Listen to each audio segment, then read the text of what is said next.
29 जुलाई 1958 Russian satellite Sputnik के सफलतापूर्वक space launch को देखने के बाद अमेरिकन राष्ट्रपति ड्वाइट आइजनहावर ने national aeronautics and space act को मंजूरी दी और नासा की शुरुआत हुई।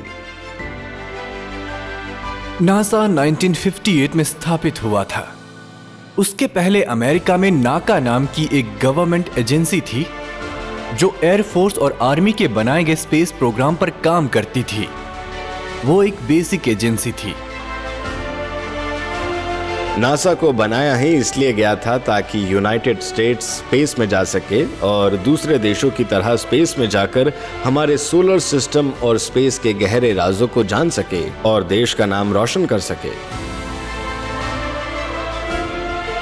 राष्ट्रपति और कांग्रेस ने नासा को देश के डिफेंस डिपार्टमेंट का हिस्सा भी बना लिया था, क्योंकि वो रूस को अमेरिका की टेक्नोलॉजी चुराने से रोकना चाहते थे। लेकिन कुछ लोगों का मानना है कि नासा को रूस से राज छुपाने के लिए डिफेंस का हिस्सा नहीं बनाया, बल्कि इसलिए बनाया गया था ताकि वो अमेरिका के लोगों से राज छिपा सके। बहुत से लोगों को लगता है कि नासा एक असैनिक वैज्ञानिक दल है, लेकिन वो नहीं है। कांग्रेस और नासा के डॉक्यूमेंट्स में साफ साफ लिखा है कि नासा की डिस्कवरी की गई कोई भी चीज नासा जरूरत पड़ने पर आम अमेरिकन से सीक्रेट रख सकता है। नासा ने नासा की स्थापित होने के कुछ समय के बाद ही ब्रूकिंग रिपोर्ट बनवाया था। उस पब्लिक रिपोर्ट को यह तय करने के लिए बनाया गया था कि नासा को अगर एलियंस के बारे में कुछ भी पता चले तो उन्हें क्या करना चाहिए। अगर उन्हें चांद पर या मंगल ग्रह पर एलियंस की बनाई कोई चीजें मिले या एलियंस से डायरेक्ट संपर्क हो तो क्या उन्हें लोगों को बता देना चाहिए। ब्रूकिंग रिपोर्ट में बिल्कुल साफ साफ शब्दों में लिखा है, नहीं, किसी को मत बताना, हमारी पूरी सिविलाइजेशन बुरी तरह से हिल जाएगी, लोगों में आतंक फैल जाएगा।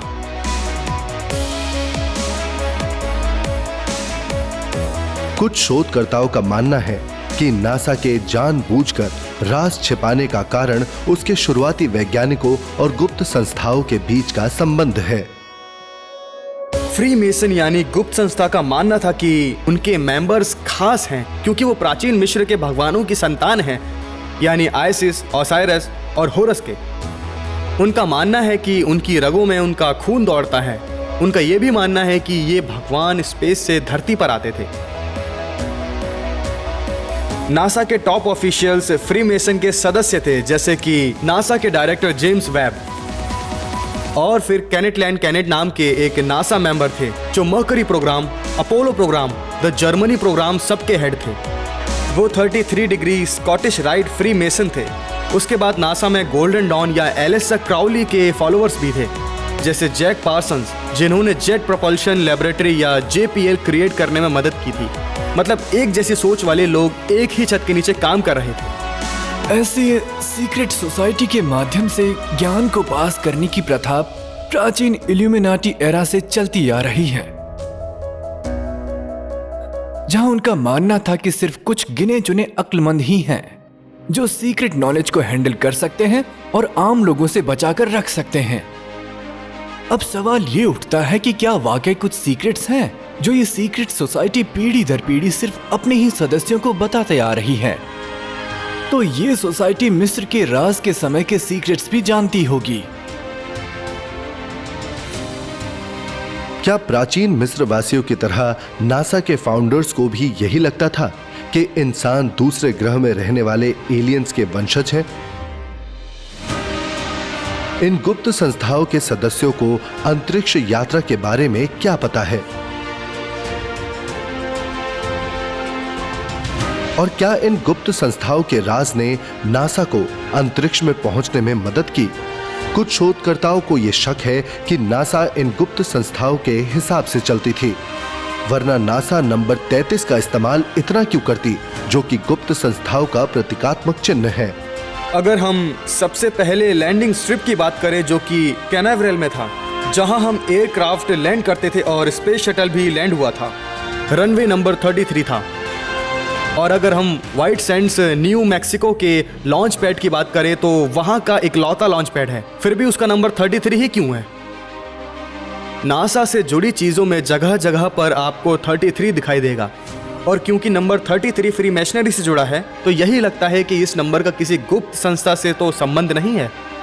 ह्यूस्टन, तुम लैंड करने वाले हो। ओवर। 700 feet, 21 down, 33 degrees. शोधकर्ताओं का मानना है कि नासा के अपोलो स्पेस प्रोग्राम के प्रतीक में भी प्राचीन मिस्र की मान्यताओं की झलक दिखाई देती है।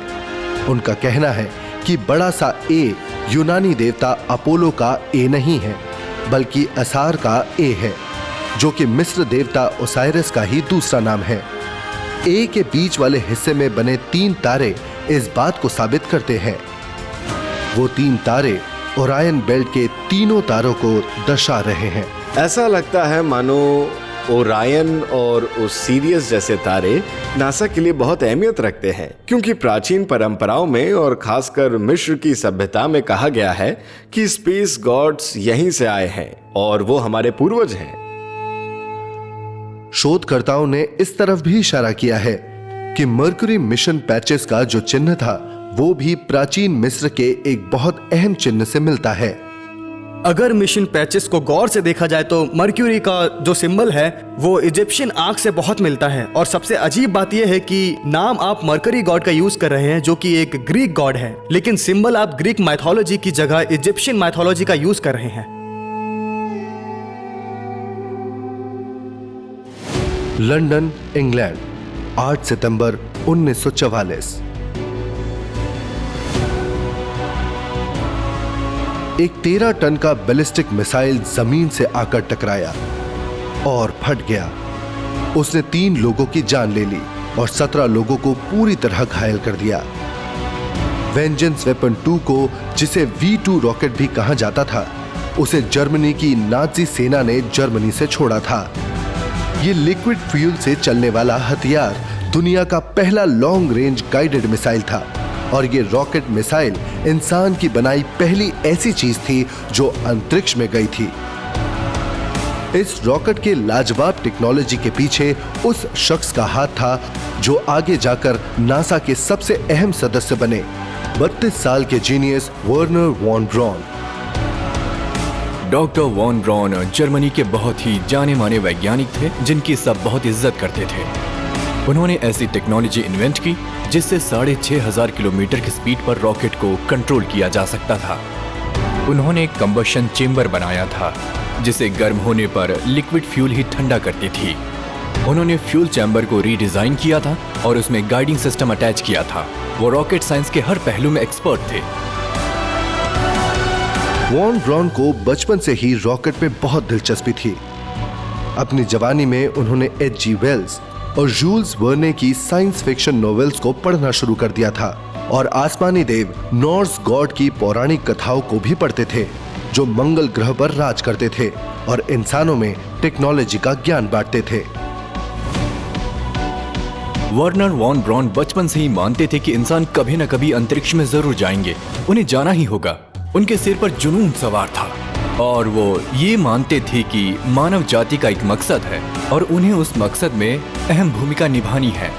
उन्हें इस बात पर पूरा यकीन था कि वो मार्स पर जाएंगे और वहां उन्हें डेफिनेटली एलियंस के होने के सबूत मिलेंगे और वो आगे पूरे अंतरिक्ष को एक्सप्लोर करना चाहते थे।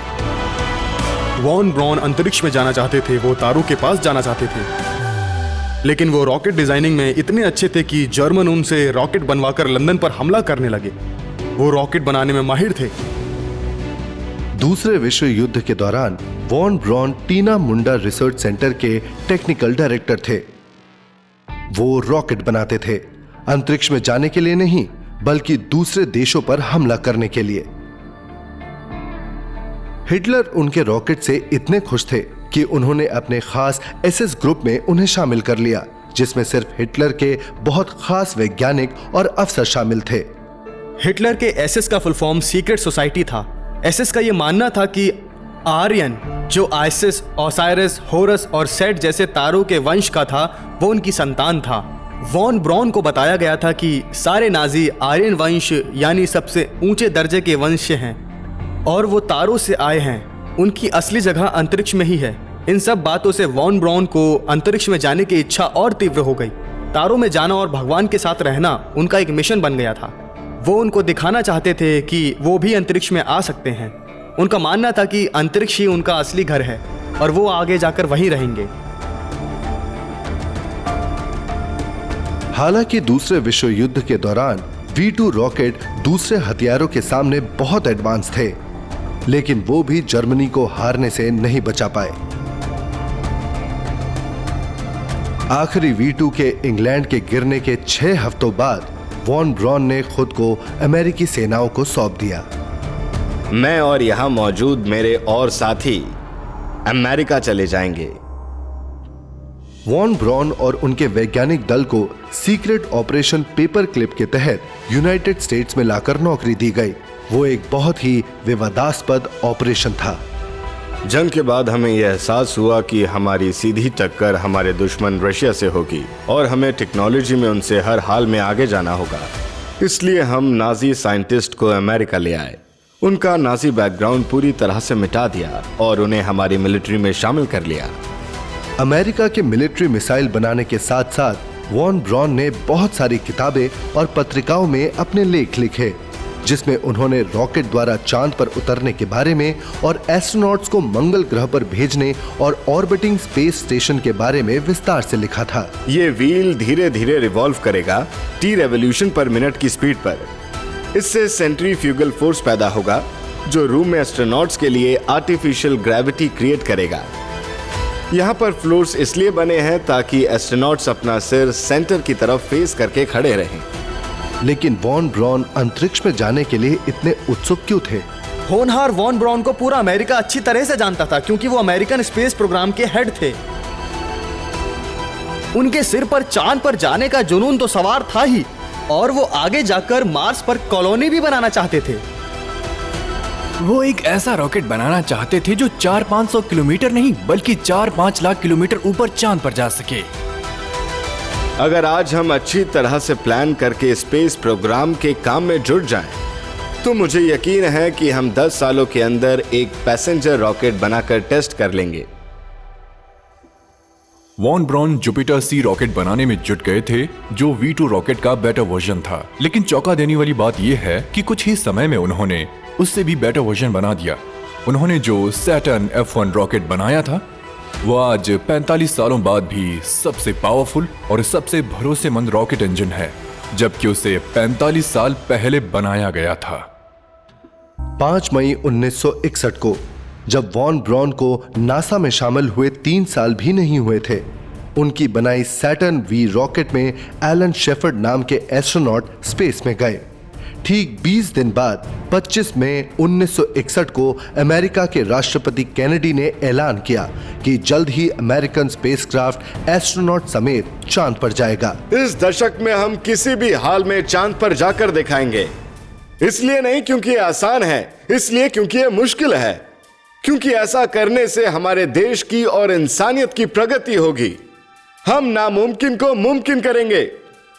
लेकिन national security action memorandum number 271 के मुताबिक राष्ट्रपति केनेडी ने पूरे देश के सामने किए जोशीले ऐलान के बाद नासा की स्पेस प्रोग्राम को चुपके से रूस के साथ हाथ मिलाकर अंजाम देना चाहा। क्या यह सच है? जब इस अंतरिक्ष में पहुंचने की दौड़ में अमेरिका की रूस से आगे निकलने की संभावना ज्यादा थी, तो वो अपने प्रतिबंधित देश के साथ अपनी टेक्नोलॉजी क्यों बांटेंगे? कुछ रिसर्चर्स का मानना है कि इसी दौरान उन्हें चौंका देने वाली सच्चाई का पता चला, और वो सच्चाई ये थी कि एलियंस एग्जिस्ट करते हैं और वो पृथ्वी पर आते थे। क्या दोनों देशों के बीच चांद पर पहुंचने की दौड़ सिर्फ चांद पर पहले पहुंचकर नाम कमाने के लिए थी, या पहले पहुंचकर उस टेक्नोलॉजी को हासिल करना था जिसे एलियंस ने चांद पर छोड़ा था?